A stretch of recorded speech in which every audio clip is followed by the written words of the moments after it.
Gianmario Villalta, poesia ancora una volta protagonista al Salone del Libro di Torino grazie anche alla Regione Friuli Venezia Giulia.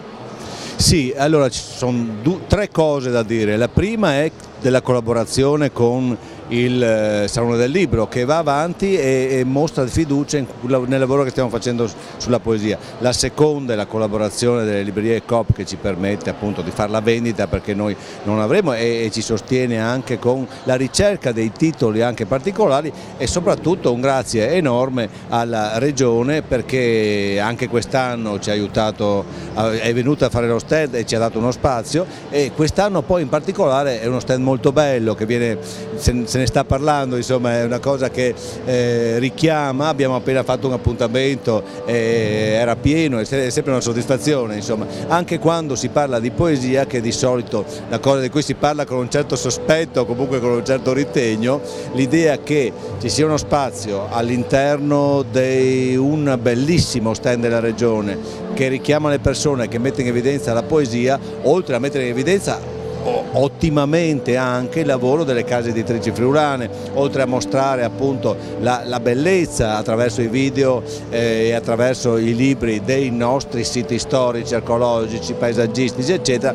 Però la poesia ci sta, non so come chiudere questa cosa in modo che si capisca che in fondo la poesia a volte dà quel momento di riflessione e meditazione che collega appunto anche un'attività che a volte è quella quotidiana, dove la bellezza scorre, dove la bellezza, anche quando la incontriamo, fa parte del lavoro, della fatica, ecco.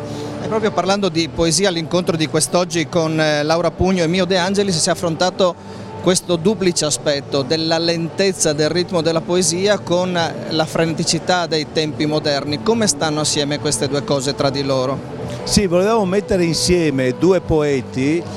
Laura Pugno è attivissima nel web, insomma, no? Dove naturalmente la musica, la velocità anche delle schermate, la presenza delle foto, dei testi con un certo font, insomma, no? Con una certa scrittura di un certo tipo, dà l'idea di essere in sintonia proprio con una vita in cui noi continuiamo a fare e a comunicare in ogni momento, anche nel sonno ancora un po'.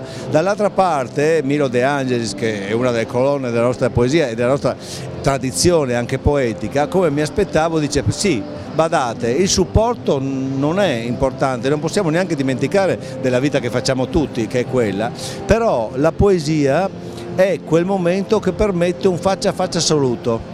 Faccia a faccia assoluto con un altro, un faccia a faccia assoluto con noi stessi, e è un tu per tu abissale con la parola. Lì troviamo quel margine di silenzio che fa sì non che la nostra vita diventi meno frenetica o meno impegnata o meno dispersa, però che noi ci si riconosca nella relazione con la vita che abbiamo.